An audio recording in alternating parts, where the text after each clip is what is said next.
Hello everyone, start करते हैं आज का वीडियो। तो लास्ट वीडियो में हम लोग क्वेश्चन नंबर 5 तक डिस्कस किए थे एक्सरसाइज 10.2 का। इसमें हम लोग क्वेश्चन नंबर 6 से डिस्कस करेंगे क्या है, ठीक है। तो पहला क्वेश्चन ये है कि हमें find the equation of line, okay, which intersect the y axis at a distance of 2 unit, ठीक है। वाई एक्सिस को 2 यूनिट डिस्टेंस पे इंटरसेक्ट कर रहा है अबव द ऑरिजिन, मतलब ऑरिजिन के ऊपर। इसका मतलब हमारा पॉजिटिव वाई एक्सिस पे, मतलब ये लाइन कुछ ऐसे कट कर रही है, ठीक है। ये अपना ऐसे कुछ होगी, ठीक है। क्यों? क्योंकि ये जो 2 यूनिट बोल दिया है ऑरिजिन के ऊपर, मतलब यहाँ पे 2 यूनिट ऑरिजिन के ऊपर कट कर रहा है, ओके। तो और एंगल कितना बना रहा है? एंगल एक्स एक्सिस के साथ 30 डिग्री बना रहा है, ठीक है। तो देखिए दो ऑप्शन थे, एक या लाइन ऐसे हो सकती थी या फिर ऐसे हो सकती थी, लेकिन ऐसे एंगल कितना हो जाएगा? 30 डिग्री से ज़्यादा हो जाएगा ये एंगल, ओके। इसलिए हम लोगों को क्या आइडिया इतना लग गया कि ये एंगल बना रहा है अपना एक्स एक्सिस के साथ ये, ठीक है। तो ये 30 डिग्री, ओके। तो ये थोड़ा रफली आइडिया लग गया दिमाग में। तो अपने को आइडिया पता चल गया कि इंटरसेप्ट 2 यूनिट का है, स्लोप कितना है। एक्चुअली थीटा क्या एक्स एक्सिस के साथ होता है, तो एक्स एक्सिस के साथ इन्होंने मेंशन कर दिया है। तो उसके बाद हम लोग स्लोप निकाल लेते हैं। स्लोप क्या होता है? tan theta. तो थीटा की जगह 30 पुट किए तो स्लोप आ चुका है 1/√3, ओके। अब रिक्वायर्ड जो इक्वेशन है लाइन की वो हमें कैलकुलेट करना होगा। वो कैसे कैलकुलेट करेंगे? अब देखिए यहाँ पे सबसे पहले दिमाग में एक चीज़ डाल लीजिए कि लाइन की इक्वेशन जब भी बनानी है, अपने को निकालनी है, तो दो चीज़ तो एटलीस्ट चाहिए ही चाहिए आपको। क्या क्या? एक स्लोप, ठीक है, और एक पॉइंट, या फिर 2 पॉइंट, ठीक है। तो या फिर कोई और कंडीशन, ठीक है, बट दो चीज़ एटलीस्ट चाहिए ही चाहिए। तो यहाँ पे हमें क्या कौन कौन सी दो चीज़ है? एक है सी, ओके, इंटरसेप्ट गिवन है। दूसरा क्या है? Slope, okay. तो हम लोग क्या किए, स्लोप और इंटरसेप्ट के फॉर्म में अपना लाइन का इक्वेशन पढ़े थे फर्स्ट वीडियो में, y = mx + c, ओके। जब ये c क्या है? y एक्सिस पे इंटरसेप्ट, ठीक। तो यहाँ m की वैल्यू हमने 1/√3 पुट कर दिया और c की वैल्यू 2 पुट कर दिया, तो ये अपना लाइन की इक्वेशन आ गई, ओके, ठीक है। नेक्स्ट क्वेश्चन देखते हैं। Find the equation of line which passes through the point -1, 1 and 2, -4, ठीक है। हमने पहले ही बोल दिया कि लाइन को इक्वेशन जनरेट करने के लिए हमें एटलीस्ट दो चीज़ें तो चाहिए ही चाहिए। तो यहाँ 2 पॉइंट दे दिया है, तो 2 पॉइंट के फॉर्म में हमें जो लाइन की इक्वेशन है वो अपने को आइडिया है क्या होता है। उसका फॉर्मूला होता है ये y - y1 = y2 - y1 divide by x2 - x1 into x - x1, okay. तो ये पूरा जो है, ये वाला पार्ट जो है, ये वाला ये पूरा पार्ट m ही तो है। m जो निकालते हैं स्लोप, ठीक है, जो 2 पॉइंट से होके जाता है, पास होती है लाइन, तो उसका स्लोप यही होता है। तो हम लोग क्या किया, ऊपर x1 y1 ये चीज़ x1 y1 और x2 y2 यहाँ से उठा के हम लोग इस इक्वेशन में पुट कर दिए, ठीक है।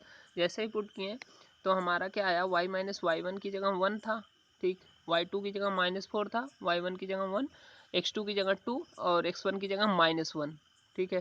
तो और यहाँ भी x1 की जगह -1, ओके। तो यहाँ सारी वैल्यू पुट करने के बाद सॉल्व आउट किए, तो सॉल्व करने के बाद हमें ये अपना इक्वेशन मिल गया, तो आंसर, ठीक है। तो क्वेश्चन इजी था, दोनों क्वेश्चन इजी थे। इनफैक्ट कि इधर जितने भी क्वेश्चन हैं सारे के सारे बस फार्मूला बेस्ड हैं। आपको कुछ नहीं करना है, जितने स्टार्टिंग में 5-6 फॉर्म पढ़े लाइन के, उसी में से कोई ना कोई वैल्यू गिवन होगी, आप पुट करिए, आंसर निकालिए, बस, ठीक है। तो नॉर्मल खेल है, यहाँ पे कुछ ज़्यादा दिमाग नहीं लगाना, बस फार्मूले को दिमाग में रखे रहिए कि कौन सा फार्मूला लगेगा, बस थोड़ा सा अप्रोच पकड़ने की कोशिश करिए। Next question, find the equation of line which is at perpendicular distance, ठीक है, जिसके परपेंडिकुलर डिस्टेंस दी हुई है। इसका मतलब आप सीधे लास्ट वाले या फिर सेकंड लास्ट वाले में जाइए, जिसमें हम लोग पढ़े थे परपेंडिकुलर पी की लेंथ दी होती है, फिर ओमेगा एंगल दिया होता था, ठीक है। तो आगे बढ़ते हैं। फ्रॉम द ऑरिजिन, ठीक है, and the angle made by perpendicular with the positive x axis is 30 degree, okay. तो अपना जैसे ये कुछ ऐसा रहा, ये अपना कॉर्ड, ठीक है, एक्सेस हो गया। उसके बाद एक कोई लाइन है ये, ठीक, जहाँ से परपेंडिकुलर डाला गया ऑरिजिन से ये, ठीक है। इसकी लेंथ इन्होंने 5 यूनिट दे रखी है, और जो ये एंगल दिया है, ये एंगल दे दिया कितना, 30 डिग्री, ठीक। तो ऐसा जिसमें परपेंडिकुलर की लेंथ दी हो, एंगल दिया हो, तो हम लोग इस फॉर्म में एक इक्वेशन पढ़े थे जो होता था x cos omega plus y sine omega equal to p. Okay, तो यहाँ पे ओमेगा यही होता था एक्स एक्सिस के साथ कितना एंगल क्रिएट किया है, ठीक है, और पी होता था यही परपेंडिकुलर की डिस्टेंस, लेंथ ऑरिजिन से उस लाइन तक की, ठीक है। तो यहाँ पे हमने सारी वैल्यू पुट की ओमेगा की, पी की वैल्यू पुट की, सॉल्व करने के बाद आंसर मिल गया हमें।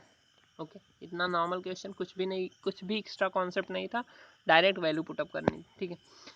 अब देखिए, हाँ, इस क्वेश्चन में थोड़ा सा कॉन्सेप्ट लगने वाला है, मतलब एकदम डायरेक्ट फॉर्मूला आपको नहीं मतलब अप्लाई कर लेंगे, बट ये है एक दो चीज़ें, बस एक चीज़ें आपको ध्यान में रखनी है, वो क्या है वो बता देता हूँ। वो ये है कि the vertices of P Q R कोई ट्रायंगल है जिनके वर्टिसेस ये गिवन है, ठीक। अभी फाइंड क्या करना है, इक्वेशन ऑफ मीडियन, हमें मीडियन की इक्वेशन निकालनी है जो कहाँ से पास हो रही है, वर्टिसेस आर से, ठीक है। तो अपन क्या करते हैं, एक P Q R triangle form करनी है, ठीक। अब क्या बोल रहा है कि मीडियन निकालिए, मीडियन की इक्वेशन जो कहाँ से पास हो रही, आर से, तो आर से पास होने वाली तो ऐसे ही बनेगा ना मीडियन। अब मीडियन की खास बात क्या होती है, वो सामने वाले साइड को क्या करती है, इक्वल पार्ट में डिवाइड कर देती है, कहने का मतलब ये लेंथ और ये लेंथ इक्वल होगा। इसका मतलब जो ये P और Q, ये P और Q जो पॉइंट है, ये S जो होगा इस PQ पॉइंट का मिड पॉइंट होगा। ओके, क्योंकि मीडियन की यही खासियत है, सामने वाले साइड से डिवाइड करते हुए जाती है एकदम बाइसेक्शन फॉर्म में, ठीक है। तो क्या करना है कि अभी सबसे पहले, अब इसी का हमें इक्वेशन पूछ रहा है, कहने का मतलब एस आर की इक्वेशन पूछ रहा है, एस आर लाइन है ना, मीडियन है, तो इसी की इक्वेशन निकालना है।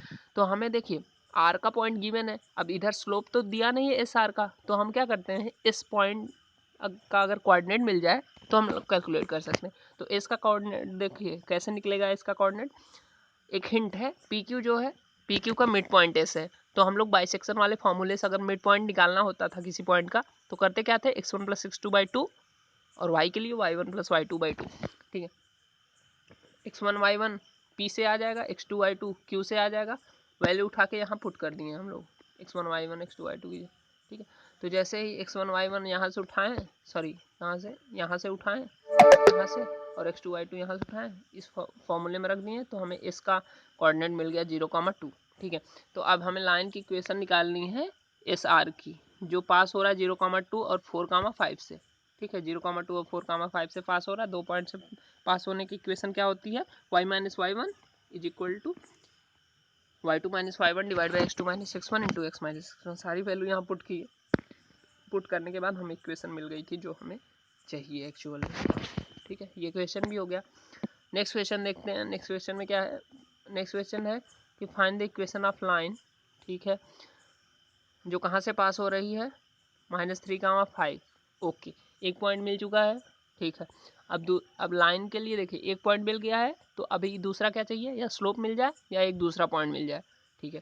तो अब देखते हैं आगे क्या दिया है, and perpendicular to the line through the point 2,5 and -3,6। देखिए कितना, मतलब एक आसान क्वेश्चन को कितना घुमाया है, ठीक है। देखिए यहाँ पे एक दूसरी लाइन की जिक्र कर दिया है, ठीक है। वो लाइन की हमें इक्वेशन पहले बात निकालनी है जो -3,5 से पास हो रही है, इतना क्लियर है। और स्लोप निकालने के लिए हमें एक दूसरी लाइन दे दिया है जो परपेंडिकुलर है इसके, ठीक है। तो सबसे पहले क्या करते हैं, उस दूसरी लाइन के हम लोग क्या करते हैं, स्लोप निकाल लेते हैं। अब दूसरी लाइन पहली वाली लाइन पे परपेंडिकुलर है, तो हम लोग परपेंडिकुलर की condition m1 into m2 equal to -1 करके हम लोग पहली वाली लाइन का स्लोप निकाल ले लेंगे। तो क्योंकि दूसरी वाली लाइन का स्लोप निकालना आसान है, क्योंकि यहाँ पे 2 पॉइंट दिया हुआ है ये, ठीक है। तो यहाँ से हम लोग क्या करते हैं, इसका स्लोप निकाल लेते हैं। तो स्लोप कैसे निकलेगा, y2 minus y1 divide by x2 minus x1। अब देखिए y1 x1 और y2 x2 यहाँ से यूज़ करेंगे, ठीक। तो हमने जैसे ही पुट किया और आंसर क्या आ गया है हमारा -1/5, ठीक है। अब इसने क्वेश्चन में ही बोल दिया है कि ये जो दोनों लाइन है आपस में परपेंडिकुलर हैं, तो परपेंडिकुलर की कंडीशन क्या होती है, m1 into m2 equal to -1, ठीक, ये होती है कंडीशन। तो m1 की वैल्यू पता है, तो m2 को हम लोग क्या करते हैं, m1 को इधर फेंक देते हैं, तो इधर जब फेंकेंगे तो मल्टीप्लाई में इधर डिवाइड में आ जाएगा, और m1 की वैल्यू पुट करने के बाद ये मिल गया है m2 का स्लोप, ठीक है। तो मतलब जिस लाइन की हमें रिक्वायरमेंट थी उसका स्लोप मिल गया है और उसका पॉइंट जिससे पास हो रहा था वो ऑलरेडी गिवन है -3,5। तो हम लोगों को एक पॉइंट एक स्लोप मिल चुका है, तो हम लोग निकाल लेंगे एक equation y - y1 = m x1 x1। ठीक, तो यहाँ y1 की वैल्यू 5 और x1 की वैल्यू -3, तो माइनस माइनस प्लस 3, m की वैल्यू 5 पुट करेंगे तो ये इक्वेशन अपने को मिल गई। ओके, नेक्स्ट क्वेश्चन देखते हैं अपना। नेक्स्ट क्वेश्चन क्या है, a line perpendicular to the line segment.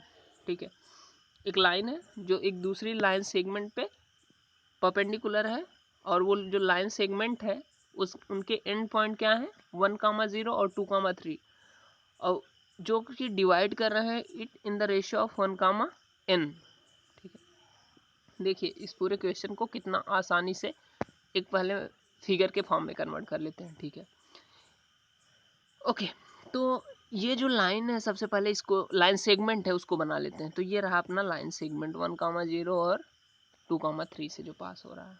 Okay, और एक दूसरी लाइन जो इस पे परपेंडिकुलर है, मान लीजिए MN है, वो इस PQ लाइन को 1:n में डिवाइड कर रही है। ठीक है, ये दे दिया 1:n में डिवाइड कर रही है। क्लियर है? तो find the equation of line, मतलब लाइन MN की इक्वेशन फाइंड करनी है। ठीक है, पी एक बार फिर से बता देते हैं, PQ एक लाइन सेगमेंट है जिसके कोऑर्डिनेट एंड पॉइंट के दिए हुए हैं। एक लाइन MN है जो इस पे परपेंडिकुलर है, जो इस लाइन सेगमेंट को 1:n में डिवाइड कर रही है। तो इस लाइन की इक्वेशन निकालनी है। ठीक है, अब देखिए हमारे लिए सबसे चैलेंजिंग पार्ट क्या है कि सबसे पहले हमें इस लाइन का स्लोप और एक कोऑर्डिनेट चाहिए या फिर 2 कोऑर्डिनेट चाहिए जिससे पास हो रही लाइन। तो सबसे पहले क्या हिंट आया दिमाग में कि सबसे पहले n निकाल लेते हैं अपन। n इनका कोऑर्डिनेट कैसे निकलेगा, बाइसेक्शन फॉर्मूले से, क्योंकि कोई लाइन सेगमेंट दिया होता है तो उससे हम लोग कोई एक पॉइंट निकालना हो जो एक पर्टिकुलर m/n में डिवाइड कर रहा है, तो फॉर्मूला होता था अपने पास ना सेक्शन का formula mx2 + nx1 divide by m + n और my2 + ny1 divide by m + n। अब देखिए यहाँ पे m की जगह क्या है 1 है यहाँ पे। ठीक है, n की जगह क्या है n ही है। तो हम लोग क्या करते हैं इस फॉर्मूले में पुट कर देते हैं वैल्यू m की जगह और x1 y1 यहाँ x2 y2 यहाँ 1,0 2,3 जैसे पुट किए तो ये n जो है ये इसका हमें कोऑर्डिनेट मिल गया है ये। ठीक है, n+2 divide by n+1 3 divide by n+1। अब क्या करते हैं कि हमें बस इसका स्लोप चाहिए। ठीक है, तो अब क्या करते हैं कि हम लोग PQ का स्लोप निकाल लेते हैं। ठीक है, तो PQ जो है MN पे परपेंडिकुलर है या MN जो है PQ पे परपेंडिकुलर है, तो जो PQ का स्लोप होगा फिर परपेंडिकुलर की कंडीशन लगा के हम लोग MN का निकाल लेंगे। तो सबसे पहले PQ का जब स्लोप निकालने हैं तो ये 1,0 2,3 की हेल्प से तो 3 आया। अब परपेंडिकुलर है लाइन तो m1 × m2 -1, तो m1 = -1/m2, तो m2 ऑलरेडी हम लोग निकाल चुके हैं 3, तो m1 आ गया। तो कहने का मतलब जो MN लाइन है परपेंडिकुलर जो है उसका स्लोप -1/3 और पॉइंट जो पास हो रहा है वो इससे पास हो रहा है ये। ठीक, तो हमें एक स्लोप मिल गया है, एक स्लोप और एक पॉइंट कोऑर्डिनेट पॉइंट, तो उसकी हेल्प से हम लोग फार्मूला लगा देते हैं y - y1 = mx - x1। तो यहाँ पे y1 ये रहा, x1 ये रहा, यहाँ से वैल्यू पुट किए हम लोग। ठीक, पुट करने के बाद हम लोगों को आगे सॉल्व आउट कर दिए। थोड़ा सा आसान है, कोई दिक्कत नहीं, सॉल्व कर ही लेंगे। सॉल्व करने के बाद हमें ये इक्वेशन मिल गई जो हमें पूछी जा रही थी जिस इक्वेशन के बारे में। कहने का मतलब MN लाइन MN का इक्वेशन। ओके, तो नेक्स्ट क्वेश्चन देखते हैं। नेक्स्ट क्वेश्चन क्या है, find the equation of line that cuts of equal intercept on the coordinate axis and passes through the point 2,3। ठीक, तो इसकी कहानी ऐसा कुछ है, एक फिगर के फॉर्म में जस्ट बता दे रहा हूँ कि ये कोई अपना एक्सिस है। ठीक है, एक लाइन कोई 2,3 से पास हो रही है, ऐसे मान लीजिए ये लाइन है, यहाँ कोई पॉइंट 2,3 है 2,3। ठीक है, तो अभी इसमें क्या करना है कि ये जो बोल रहे हैं यहाँ पे जो कट है ये और ये जिसको हम लोग A और B बोलते हैं वो क्या है, इक्वल है। ऐसा क्वेश्चन में बोल रखा है कि find the solution line that cuts of equal intercept. देख लीजिए, मतलब ए और बी आपस में बराबर होंगे। तो अब देखिए, सबसे पहले तो इक्वेशन लाइन लिखते हैं। जब इंटरसेप्ट फॉर्म में निकालना होता है तो होता है क्या है, x upon a plus y upon b equal to 1, जहाँ ए और बी रिस्पेक्टिवली ए और बी पे इंटरसेप्ट कट किए होते हैं वो होते हैं। यहाँ क्वेश्चन में क्या बोल दिया है, ए और बी आपस में बराबर है, तो हम लोग क्या करते हैं, ऊपर वाली इक्वेशन में यहाँ पे बी की जगह ए पुट कर देते हैं, तो एक इक्वेशन मिल गई। अब देखिए इक्वेशन ये जो है, ये क्वेश्चन में बोला है जो 2,3 से पास हो रही है। देखिए कोई भी इक्वेशन जिस पर्टिकुलर पॉइंट से पास हो रही हो, एकदम ध्यान से सुनिएगा कि कोई भी इक्वेशन जो पर्टिकुलर पॉइंट से पास हो रही है उसको सेटिस्फाई करेगी ही करेगी, ठीक है। तो कहने का मतलब वो पॉइंट हम लोग इसमें इस इक्वेशन में जो ऊपर इक्वेशन आई है उसमें सेटिस्फाई करा देते हैं। मतलब x की जगह 2 और y की जगह 3 इसमें पुट कर देंगे, तो ये इससे इधर से a की वैल्यू मिल गई। अब a की वैल्यू मिल गई तो इसी इक्वेशन में हम लोग वापस से a की वैल्यू पुट कर दिए, तो हमारा इक्वेशन आ गया जो हमसे पूछ रखा था, x + y = 5। Okay, next question देखते हैं। नेक्स्ट क्वेश्चन में है ये कि find the equation of line passing through the point 2,2, ठीक है, एक पॉइंट दे दिया है, ठीक है, और cutting off intercept the axis whose sum is 9, ठीक है। तो मतलब a प्लस बी की जो वैल्यू दे रखा है इन्होंने, जो इंटरसेप्ट का सम है a plus b equal to 9 दे रखा है, ठीक है, और एक 2,2 से पास हो रहा है। तो अपना इंटरसेप्ट वाला जो फॉर्म होता है लाइन का वो ये होता है। अब इसमें क्या किए हम लोग, b की जगह पे ये वैल्यू पुट कर दिए, ठीक। तो इस इक्वेशन से हम लोग लिख ही सकते हैं b = 9 - a, तो 9 - a हम लोग लाएँ यहाँ से यहाँ पुट कर दिए, ठीक। तो अभी क्या किए, वहाँ b था तो b की जगह हम लोग पुट कर दिए, ये b की जगह हम लोग पुट कर दिए ये, ठीक। तो ये हो गया अपनी इक्वेशन x/a + y/9 - a। अब क्या किए, ये भी लाइन सेम हम अभी बात किए ना, कोई लाइन किसी पर्टिकुलर पॉइंट से पास हो रहा है तो उसको सेटिस्फाई करेगा। तो सेटिस्फाई करने का मतलब ये है कि x की जगह 2 y की जगह 2 हम लोग ऊपर इक्वेशन में पुट कर देंगे। पुट करने के बाद इसको सॉल्व किए तो यहाँ से हमें a और b की वैल्यू मिल गई, ठीक है। a की वैल्यू 6, b की वैल्यू 3, सॉरी a की दो वैल्यू आई हैं 6 और 3। तो हम लोग क्या किए, एक बार केस a के लिए ले लिए a = 6, तो b की वैल्यू यहाँ से निकाल लेंगे इस इक्वेशन में पुट करके, इस इक्वेशन में इसमें a की वैल्यू पुट किए तो b की वैल्यू 3 आ गई, और जब a की वैल्यू 3 थी तो पुट किए तो b की वैल्यू 3 आ गई। तो यहाँ दो इक्वेशन बनेगी, x/a + y/b = 1 में पुट कर दिए तो एक बार ये आया और एक बार a b की वैल्यू ये रखें तो दूसरी इक्वेशन आ गई। तो इसके दोनों इक्वेशन इसका सोल्यूशन होगा। ओके, नेक्स्ट और लास्ट क्वेश्चन देखते हैं इस वीडियो का कि find the equation of line through the point 0,0, ठीक है। इक्वेशन निकालनी है लाइन की जो 0,2 से पास हो रही है और एंगल कितना बना रहे हैं 2π/3 with the positive x axis मतलब थीटा है। Find the equation of line parallel to it, ठीक है। तो लाइन की इक्वेशन निकालनी है जो इसके पैरेलल हो, इस पर्टिकुलर लाइन के, and crossing the y axis at a distance of 2 unit below the origin, मतलब निगेटिव साइड में y के, ठीक। तो थीटा कितना दिया 2π/3, तो यहाँ से हम लोग स्लोप निकाल लेंगे सबसे पहले इसका tan थीटा, तो tan 2π/3 जिसकी वैल्यू हो जाएगी -√3, ठीक है। तो यहाँ से अब देखिए स्लोप पता चल गया 0.0,2, तो लाइन निकाल लेते हैं सबसे पहले। स्लोप एक पॉइंट और स्लोप दिया होता तो y - y1 = mx - x1, यहाँ से हमने सारी वैल्यू ऊपर से पुट की ये, तो इक्वेशन अपना मिल गया है, ठीक है। अब क्या कर रहा है, एक दूसरी लाइन निकालनी है जो इसी के क्या है पैरेलल है, the slope of line which is parallel to above line. अब देखिए अगर दो लाइन आपस में पैरेलल है तो उसकी क्या कंडीशन होती थी, दोनों का स्लोप इक्वल होता था, मतलब m1 = m2। तो मतलब जो दूसरी लाइन है जो पैरेलल है इसके, उसका भी स्लोप -√3 होगा क्योंकि पहले वाली लाइन का भी स्लोप -√3 था, ठीक है। तो दो केस हमेशा याद रखिए, परपेंडिकुलर लाइन है तो दोनों का स्लोप का मल्टीप्लाई -1 के बराबर होगा, और पैरेलल है तो दोनों का स्लोप आपस में इक्वल होगा, ठीक है। अब देखिए ये y एक्सिस को निगेटिव साइड कट कर रहा है, मतलब y की वैल्यू -2, ओके। और y एक्सिस पे x की वैल्यू हम लोग पहले वीडियो में डिस्कस किए हैं कि y एक्सिस पे x की वैल्यू 0 होती है और x एक्सिस पे y की वैल्यू 0 होती है। तो y एक्सिस की बात हो रही तो x की वैल्यू 0, y की वैल्यू -2 क्यों लिया, क्योंकि ऑरिजिन के नीचे की बात हो रही थी।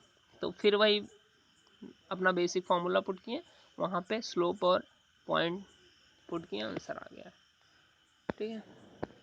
तो आज के लिए इतना ही था। आई होप कि समझ में आया होगा आप लोगों को, और फिर इतना पढ़ते रहिए और खुश रहिए। ठीक है, चलते हैं, आज के लिए इतना ही। धन्यवाद।